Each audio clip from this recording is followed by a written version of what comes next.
마리 앙뚜아네트가 남편에게 만족하지 못해서 왕실의 여자들과 동성애를 한다. 어?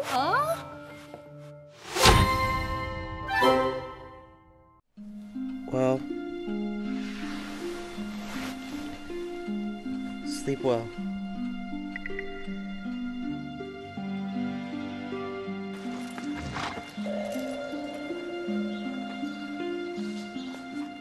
사람들이 뭐라고 했을 것 같아요? 여러분들 생각해 보세요. 여자가 문제다. 여자가 그렇죠. 문제다 뭐 이렇게 생각했겠죠. 당연히 그렇겠죠. 아이를 낳지 못하는 책임을 루이 16세가 아닌 마리 앙투아네트에게만 물었다고 하는 거예요. 이 결혼을 결정한 게 오스트리아 측에서 결정한 사람은 마리아 테레자죠. 어려운 일이 있을 때마다 저 딸에게 편지를 보내서 조언을 해줘요. 혜성 씨가 한번 읽어주실래요? 아, 네. 아. 월경이 돌아왔다는 소식을 들으니 이 어미로서는 기쁘다고 말할 수 없군요. 머지않아 그대에게 사랑하는 아기 엄마라고 부를 날이 오기를 손꼽아 고대합니다.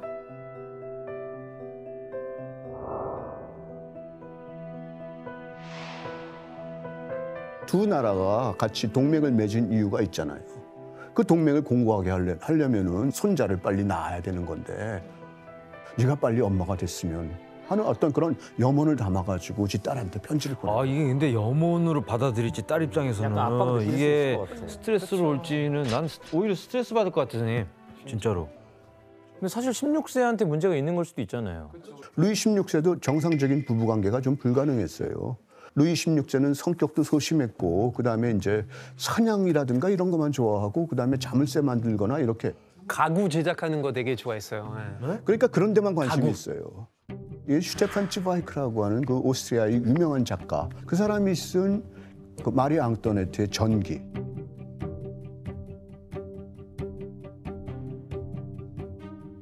그러니까 건강에 관련된 어떤 그런 거죠. 그러니까 이제 고래 잡는다고 하는 그 아 고래 잡는 수술요? 말하자면 수술을 한 다음에 부부 생활이 가능했다. 그건 아니었을 거라는 거예요. 그리고 그때 당시에 그런 고래 잡는 수술이 있나요? 있죠, 당연히. 그런 얘기가 있었구나. 그런 어떤 이야기도 그 사람이 원래 권위가 있으니까 이 사람 말을 믿으면서 이건 무조건 사실이라고 믿은 게 많아요. 근데 요즘에는 틀리진 않았다 하더라도 최소한 과장일 것이다. 이 주장을 내세운 사람이 안토니아 프레이저라고 하는 영국 분이에요. 그분은 어떤 얘기를 이제 주로 얘기했는가 하면은 루이 16세의 신체적인 문제 때문이 아니라 심리적인 문제가 더 컸을 거다. 이런 거죠. 루이 16세는 거의 매일같이 일기를 썼어요. 그 일기를 보면은 루이 16세는 거의 매일 승마를 하거나 운동을 했어요. 수술했으면 그게 불가능하죠. 여러 가지로 또 어떤 또 가능성을 제기하는가 하면은 루이 16세는 마리 앙뚜아네트가 적국으로부터 왔으니까 자신을 정치적으로 이용하려고 하는 게 아닌가 하는 의심을 하고 있었다는 거죠. 그러니까 그 결혼 생활이 가능하겠어요? 제가 이제 객관적으로 판단한다면은 둘이서 아이를 갖지 못한 이유는 사실은 양쪽에 다 문제가 있었던 겁니다. 14, 15밖에 안 된 애들이 서로 알지도 못하는데 결혼을 했는데 그 사이에서 어떤 관계가 이루어질 수 있겠느냐 하는 거죠. 신체적 이유이건 정신적 이유이건 아이가 생기지 않던 7년이란 시간 동안 마리 앙뚜아네트에 대한 사람들의 불만은 커져가고 있었습니다. 설상가상으로 루이 16세의 남동생 부부 아르뚜아 백작이라고 하는 사람인데요. 아르뚜아 백작 부부가 아들을 먼저 출산했어요.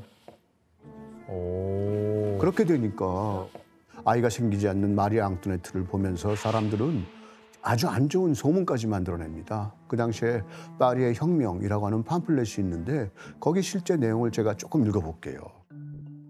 왕비가 국왕의 남동생 중 하나인 아르뚜아 백작은 물론 페르센 백작 등과 방탕한 향연을 벌였다. 또는 마리 앙뚜아네트가 남편에게 만족하지 못해서 왕실의 여자들과 동성애를 한다. 맞아요. 이런 소문까지 퍼져나갔어요. 그런데 당시 사람들은 사실이든 아니든 말도 안 되는 가짜뉴스를 그렇게 퍼뜨렸고 그렇게 마리 앙투네트의 평판은 나락으로 떨어지게 된 겁니다.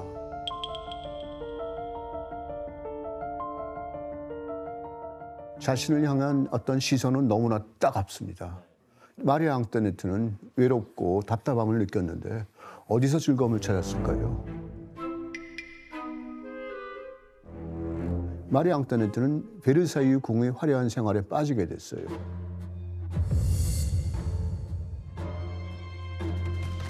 도박을 많이 해가지고 도박빚을 지게 될 정도였다고 합니다. 그리고 베르사유 궁전 안으로 매일 밤에 친구들이나 고관대작의 부인들을 불러들여가지고 연회를 열기도 했어요. 그리고 마리 앙토네트도 다른 귀족 여성들처럼 보석이나 어떤 그 장신구를 좋아하긴 했어요. 호화로운 드레스로 한껏 꾸민 어떤 마리 앙토네트를 보고 그 당시에 귀부인들이나 파리의 젊은 여성들이 왕비를 따라하곤 했어요. 그래가지고 그 유행시킨 어떤 헤어스타일이 있어요. 아주 유명한 게 있는데 그게 푸프라고 하는 거예요. 아, 이거 이렇게 높은 머리 거. 높게 하는 거. 풍선같이 부풀려가지고 거기다가 리본이라든가 때로는 과일, 채소, 액세서리 이런 다양한 소품으로 이 머리 위를 장식한 거예요. 그림을 한번 보시죠. 와 이게 진짜. 이런 거예요. 뭐야? 아, 진짜 말도 안 돼. 와 이게 배.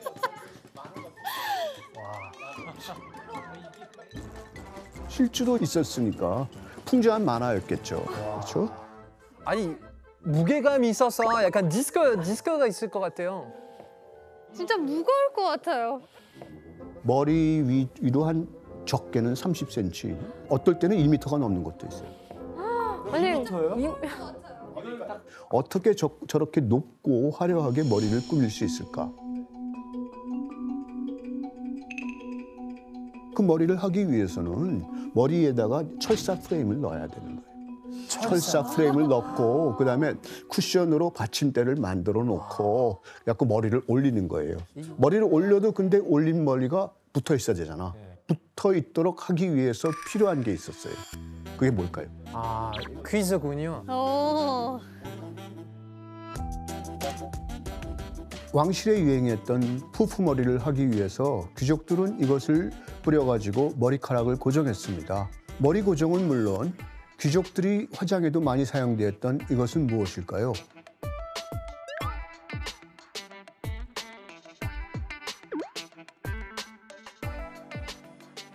스프레이가 그때 있었을까? 스프레이를 안 되지. 왠지 위생적이진 않을 것 같아요. 그쵸. 네, 왠지 조금 약간 좀 찝찝한 거. 자, 뭘까 알아맞혀 보세요. 정답. 그냥 단순히 본드. 그냥 단순히 본드.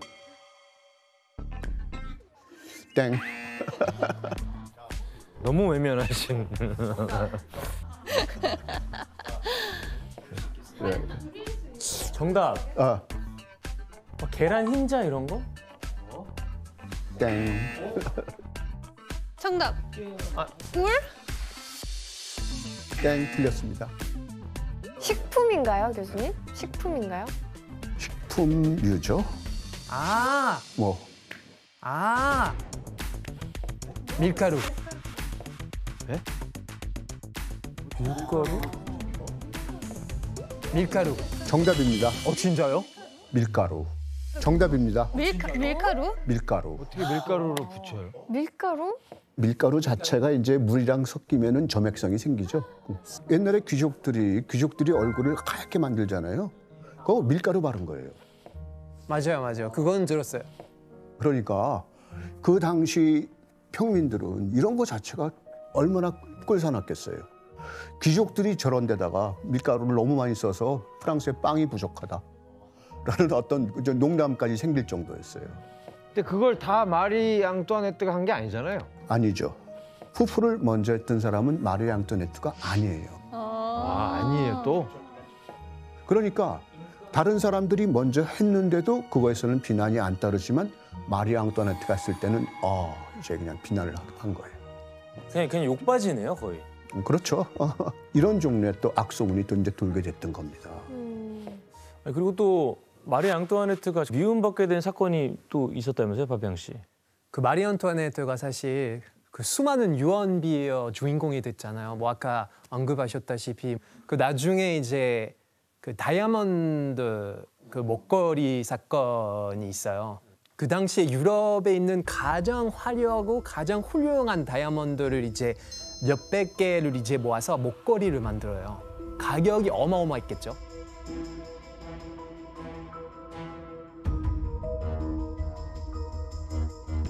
그 당시에 파리에서 사기치는 부부가 있었어요.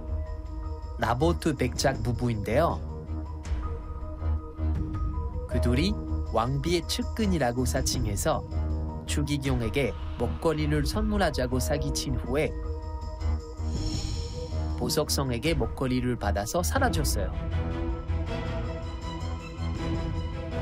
나중에 그 민중들이 마리 안투아네트가 이제 그 목걸이를 가지고 있다고 착각을 해요. 그리고 나중에 이거 재판 결과가 나와요. 마리 앙투아네트는 무관하다. 재판 결과가 이렇게 나왔는데도 사람들은 이게 여기 얽혀 있는 그 스캔들로만 기억하는 거예요. 얼마나 억울했을까요, 진짜. 해명하기도 쉽지 않고. 그러니까. 그래 이제 요새 말로 한다면은 가짜 뉴스죠. 가짜 뉴스에 우리가 진짜로 경각심을 키우고 조심해야 된다고 하는 이유가 여기서 생기는 거죠. 그러니까 이런 것들이 앙투아네트에게 아주 큰 부담이 됐던 겁니다. 온갖 구설수에 오르내리면서 마리 앙투아네트는 아주 민심을 잃게 된 거예요.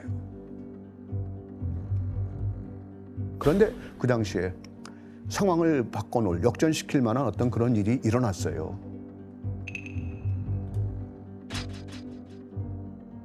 뭔가 하니 마리 앙투아네트가 임신을 했던 겁니다.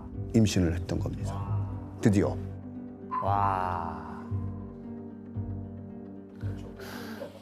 동생이 처한 공경을 보고 요세프 2세가 베르사유에 찾아와요. 그리고 좀 더 가정생활에 신경 쓰라라고 하는 그런 방식의 충고를 해요. 그 충고를 받아들였기 때문인지 이 둘 사이에서 아이가 생겨나는 겁니다. 그러면 마리 앙투아네트는 이제 조금 민심이 좀 괜찮아졌겠네요. 그때부터. 아, 그렇지가 못해요. 근데 또 이게 안타까운 일이에요. 계속해서 한 번 그냥 인심이 떠나가 버리면 그건 되돌아오기가 쉽지가 않습니다.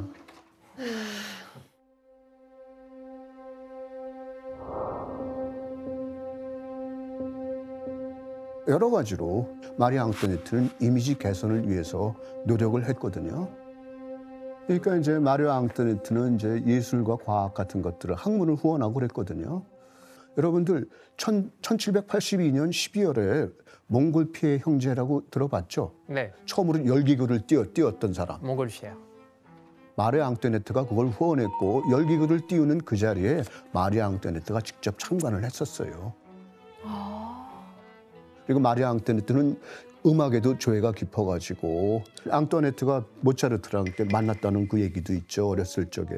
네, 맞아요. 그렇죠. 네, 어렸을 때 만났다고 들었는데 그때 모차르트 6살밖에 안 됐고 마리 그렇죠. 안투네트 2살 연상이었죠. 어우, 잘 알고 있네. 네. 맞아요. 그래서 그때 마리 안투네트가 모차르트가 연주하는 거 봤는데 이제 연주 마치고 뭐 모차르트 나오다가 넘어졌는데 그때 마리 안투네트가 일으켜 세워줬어요.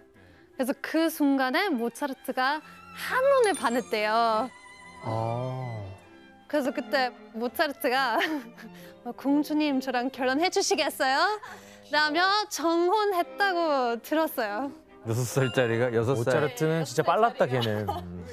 근데 그래서 나중에 모차르트가 이제 마리 앙투아네트의 음악 가정교사가 돼요. 그러니까 마리 앙투아네트가 예술에 대한 사랑이 어느 정도였는가 하면은 당시에 이제 피가로의 결혼이라고 하는 작품을 알죠? 예. 그 내용은 사실은 귀족이나 왕실을 조롱하는 거예요. 완전한 조롱으로 가득 차 있는데 루이 16세는 원래 그 공연을 허락하지 않았어요. 그랬겠죠. 근데 마리 앙투아네트가 계속해서 남편에게 간청을 하는 거죠. 그래서 그게 공연하게 되는 거예요. 사고가 굉장히 개방적이었네요. 만약에 입헌군주제나 뭐 19세기나 뭐 20세기에 태어났으면 굉장히 인기 많았을 것 같은 왕비는 같아요. 그렇죠. 그러니까 이제 이 당시에 마리 앙뚜아네트의 초상화가 궁금해요. 초상화를 한번 봐요. 입은 옷이 어때요? 이건 되게 화려하진 않은 것 같은데. 옷이. 화려하지 않죠? 수수한데 진짜. 수수한데. 그리고 이게 쉬미지 같은 거예요. 쉬미지가 속옷이죠. 여자들의 속옷 같은 거예요. 이게 속옷이에요? 속옷이라고요? 굉장히 화려한데 속옷이. 아 이게 화려해 보이지만 그 당시에 다른 초상화는 어떨까요? 로코코 시대의 어떤 격식을 갖춘 화려한 어떤 예복 같은 걸 다 입었다는 거예요. 근데 지금 이거는 속옷 같은 거를 입고 나온 거예요. 오늘날 식으로 생각한다면은 퍼스트 레이디가 속옷 차림으로 사진 찍은 거야. 그런 거랑 비슷한 거예요. 그것 때문에 사람들이 마리 앙뚜아네트에 대해서 훨씬 더 큰 비난을 쏟아내요. 그리고 더군다나 이 옷은 면화로 만드는 옷이에요. 그 당시 면화는 어디서 주로 수입이 됐죠? 인도는 어디의 식민지죠? 영국이죠. 그러니까 프랑스에서는 적국인 영국풍으로 된 옷을 입었다. 이렇게 본 거예요. 그러니까 여기서도 또 문제는 있어요. 점점 얘기를 들으면 들을수록 불쌍해지는데요. 그러니까요. 뭘 해도 욕을 먹으니까. 그러니까 비난을 받는 걸 알아요. 그 다음에 다른 초상화를 그려요. 다른 초상화는 뭘까? 그걸 한번 보시죠. 자기 자식들이랑 궁정에서 가정적인 왕비의 모습을 그리는 거예요. 그런데 이렇게 초상화가 공개된 뒤에도 왕비의 이미지는 개선되지 않았어요.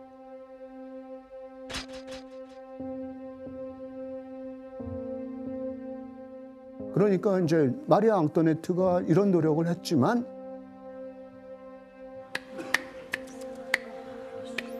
여전히 마리 앙뚜아네트의 평판은 좋아지지가 않았다고 하는 겁니다.